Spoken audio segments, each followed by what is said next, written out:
This is CBS LA at 6. Now at 6, stubborn firefighter crews still battling a container ship fire after the vessel ignited yesterday at the port of LA. Plus, a close call in Camarillo, a tree collapsing onto the 101. Driver swerved to avoid the crash. Plus, President Trump responds to the stunning retirement announcement from Marjorie Taylor Greene. Good evening, everyone. I'm Gio Insignares. And I'm Hunter Sowards. Our top story, though, tonight, containers still burning on a cargo ship near the port of LA. And CBS LA's Lauren Posen live at the port tonight. Lauren, this fire's been burning for nearly 24 hours now.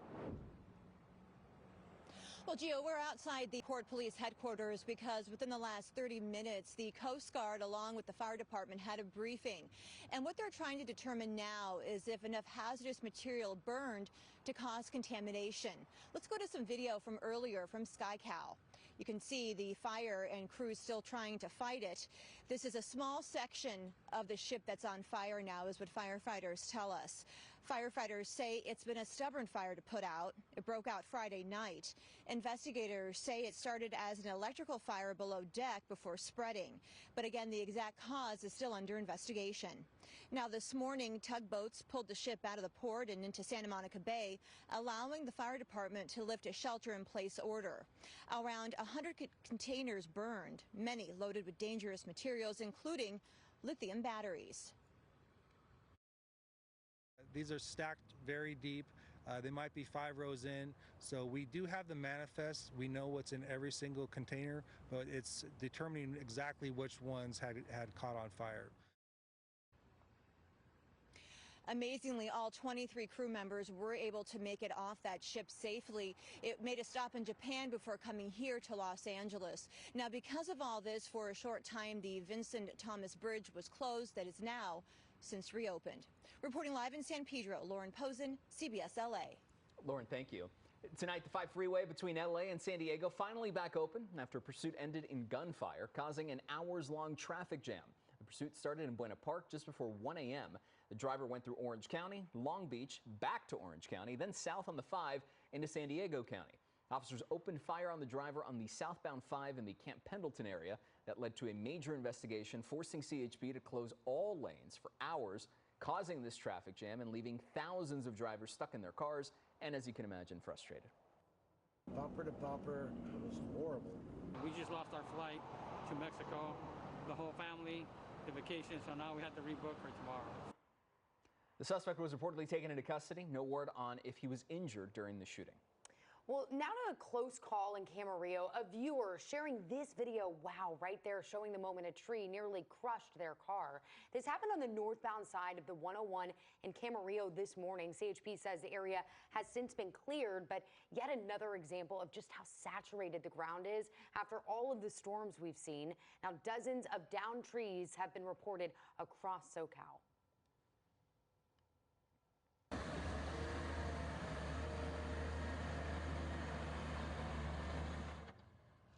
Cleanup continues in Santa Monica after flooding from the recent rain. Public Works crews responding to a flooded bike path near the pier. Officials remind everyone to stay away from standing water and beach storm drains.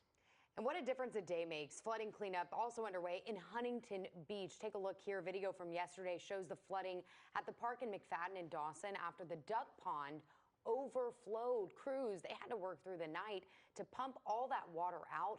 So the video on your right is what the park looked like about an hour ago. But take a look, the water drained. It's still muddy and a mess, but it looked way worse yesterday.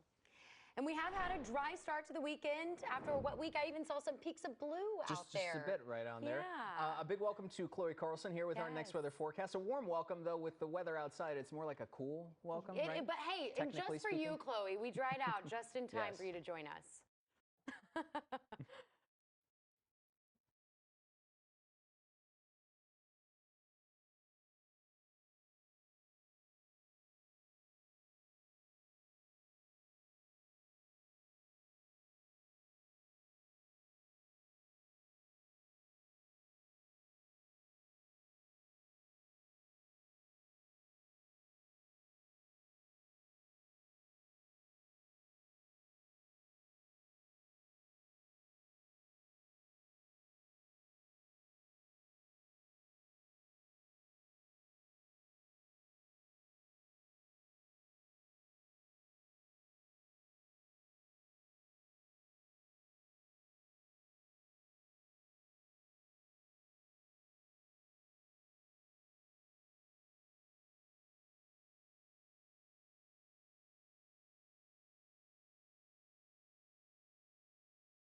All right, Chloe, thank you. Speaking of travel, kicking off the holiday spirit in the Inland Empire just minutes ago, the Mission Inn switched on the lights for its annual Festival of Lights. And our Zach Boeto out there right now getting a look at all the festivities. Zach?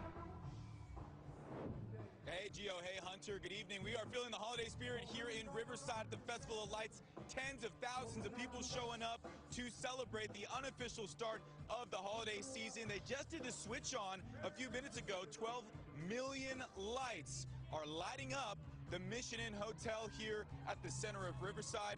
Coming up here in a little bit, hear from organizers and Riverside residents who showed up to check out the celebration. We also talked to a family who came out from LA just to see this, so you'll hear from more from them coming up. Come on out there. I mean, it's already, you can hear how loud it is. I was going to say, he's got the best story in the house tonight. Thanks, Zach. Well, today, President Trump responding to the stunning retirement announcement from Georgia Representative Marjorie Taylor Greene. Willie James Inman reports the president once again calling Greene a traitor. A day after Republican Representative Marjorie Taylor Greene announced her plans to resign, President Trump took aim at the Georgia Congresswoman. I just disagreed with her philosophy. She started back in perhaps the worst Republican congressman in our history. Just stupid person named Massey, and I said, go your own way. The president once again called Greene a traitor in a Saturday morning social media post. Greene says she will step down in January.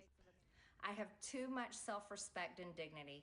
I love my family way too much, and I do not want my sweet district to have to endure a hurtful and hateful primary against me by the president that we all fought for. Greene had been a devoted Trump follower, but parted ways with the president in recent months as she pushed for the Justice Department to release the Jeffrey Epstein files.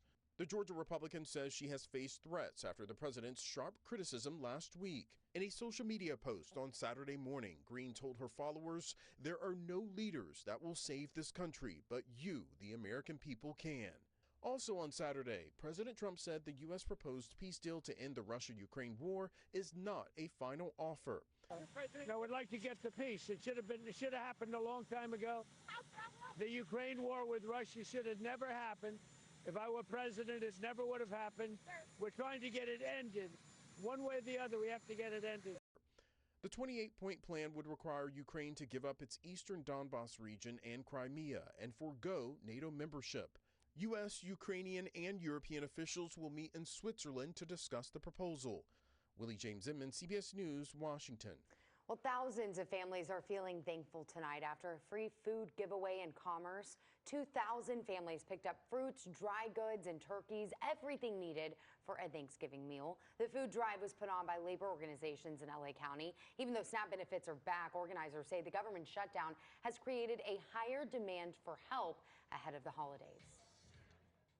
We've seen an uptake in people requesting assistance for food, the bare essentials, and so we, our biggest concern is that we know that with things being so expensive as they are, with the situation that we have, with SNAP benefits being cut, that people don't have enough to feed their families. Organizers say 2,000 families received food at today's giveaway. Still ahead, the calm before the storm. A live look at LAX. How many hundreds of thousands